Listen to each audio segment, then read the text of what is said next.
morning, welcome back to my channel. So it's a Tuesday morning, September 10. We're here at Terminus Station and we need to catch our flight at 9:30 a.m. going to our next destination, Paris. So guys, I'll give you an update later. See ya!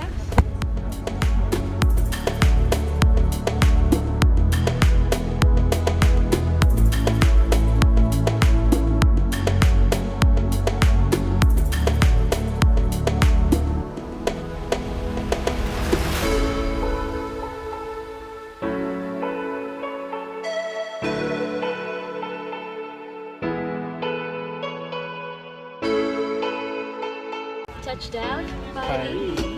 Guys, it's 11:15 a.m. It took us an hour and 45 minutes, I guess, for our flight. So, ayun na nga, guys.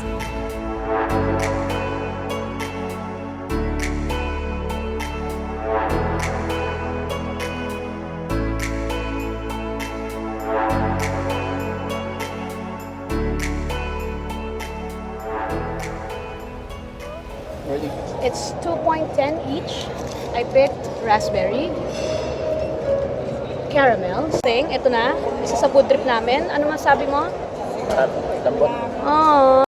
Hinayang na ang first time kong tumikim ng macarons ay sa France mismo.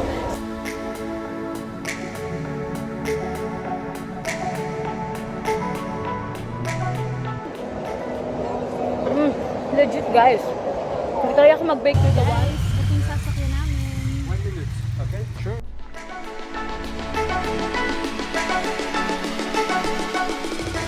Ito nyo guys, ang gwapo na pumikap sa amin, diba? Gusto ko na nga magpa-pick up eh. Guys, nandito na kami ngayon sa airport transfer going to Belleville.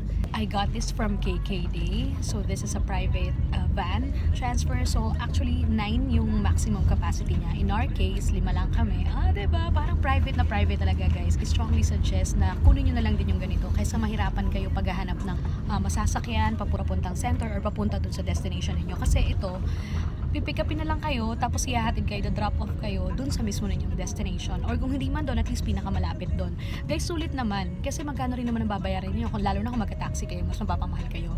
Eh ito, for 1 person, 1,000 and for 2 persons, 1,600. Not bad, diba? Considering na nakasave kayo ng time and effort and energy. Now, in our case, very convenient. Sulit naman yung babayad mo. So, konting difference lang, guys. Minsan then weigh things out, okay? Yun lang sa ngayon. See you later.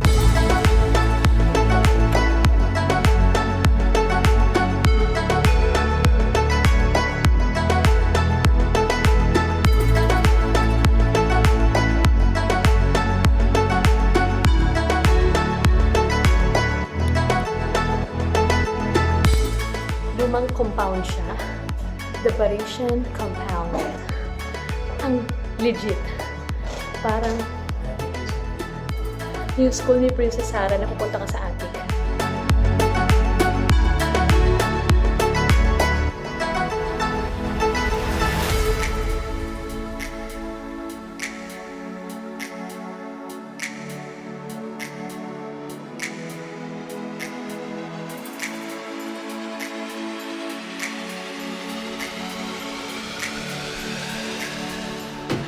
Guys, so this is our first day, technically first night namin, first agenda, food trip. Walang iba, yun pa rin.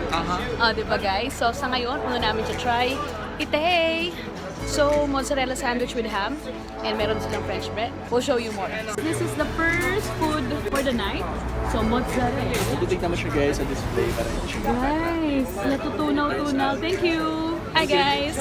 Looks like we're in the perfect location kasi ang dami ditong Asian restaurants. Kung sakaling namimiss na namin ang Asian cuisine, almost everything is here. Gaya nga ng sinabi ng host namin kanina.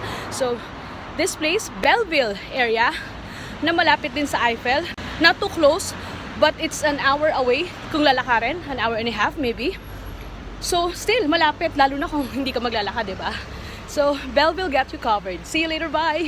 A Persian sandwich, I guess. So, ito guys. Pita, and with the slices of chicken, may coke na and fries for only 6 euros. If without soft drinks and the fries, 4 euros. And if meron, 2 euros lang dadagdag mo, kompleto na. Huwag mag-compute guys in peso ha, para hindi mawala ng gana. Yun lang, see you later. Another must try dito sa Paris ay ang kanilang paninis or panini breads. 4 euros lang each, and imagine.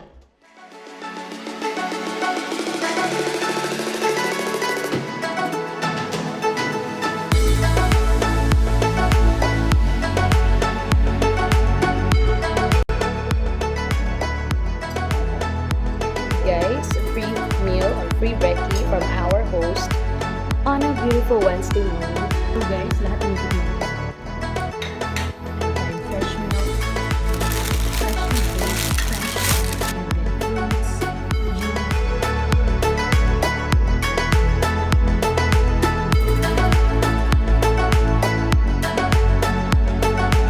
Good morning guys! So welcome back.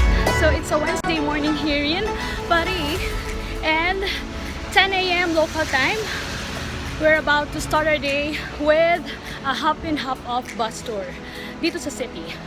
We only have limited time, so I strongly suggest i-prioritize na lang ninyo yung top 3 to top 5 tourist attractions na gusto nyo puntahan para mas maging makatotohanan lang tayo, guys.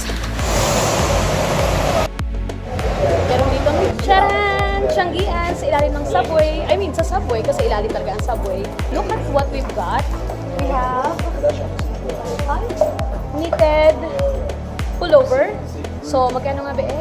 10 euros. And then, I got leggings na pang thermal, warmer. So, ang ganda guys, stretchable, makapal, and malambot. So, it's only for 6 euros. So, di ba nakapag-shopping pa kami? Akala mo may tianggian dito. Kung i-convert mo rin naman, ganun din naman siya sa Manila. Mas mura pa nga ng konti. Di ba? At least galing Europe. See you later, bye! Guys, dito tayo sa mga sandwiches. Good afternoon guys! Welcome back! So, finally, after an hour and a half, nandito na rin kami ngayon sa bus tour namin. So, it took us a while para mahanap yung office kasi first thing na dapat yung gawin is ipalit muna yung voucher to physical tickets.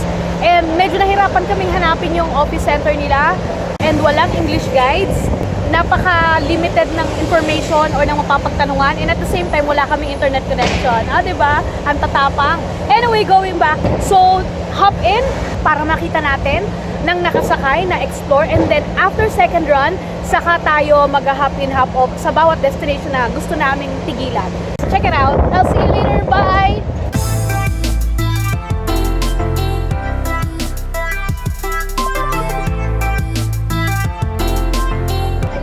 Suggest na mag-hop on, hop off bus tour na lang kayo na pwede nyong orderin online, free book, or pwede din namang dito na sa mga bus tour offices. Why? Number one, if may kasama kayong bata, senior citizen, or PWD, or mga may sakit, mga may high blood, or simpleng tamad lang maglakad at hindi street smart.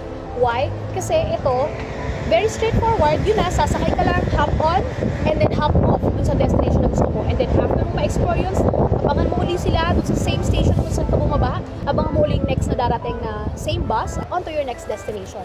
I'll give you my link on the description box below to get 160 pesos off for first-time Klook users. So download the app using my link. Yun lang sa ngayon.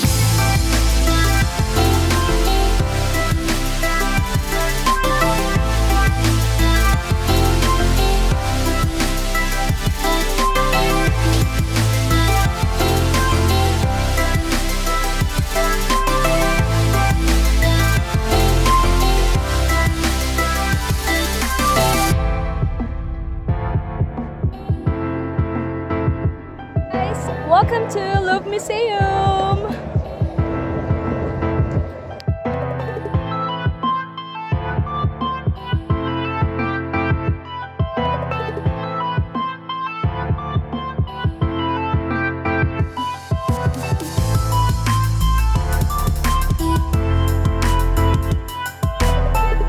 OMG!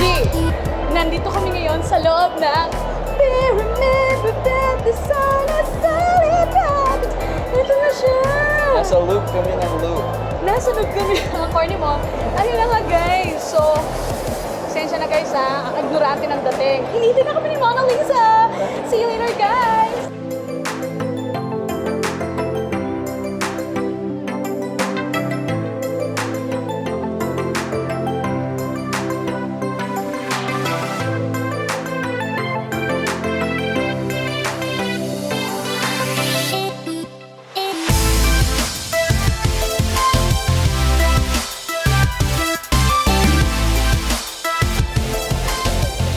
what we found! Crepe! Sa 3 euros, so Nutella ang napili namin with bananas. Sharon! The Notre Dame Cathedral. Kumakilalang nasunog to guys, kaya nga yung ginagawa siya, under construction siya. Pero as you can see, siguro mga 50-60% tapos na siya. Pero yung loob, medyo delikado pa daw, hindi pa daw nagpapasok. But anyways, ano naman po kami, mag-try na naman ng another food trip or another street food dito sa Europe. 3 euros lang. Meron ka ng part na ginagawa, yung bandang likod, hindi pa talaga tapos yung construction. So, nire-renovate pa at nire-reconstruct para ibalik sa dating ganda. Although, syempre, hindi na yun yung original structure. Yun lang sa ngayon. See you later!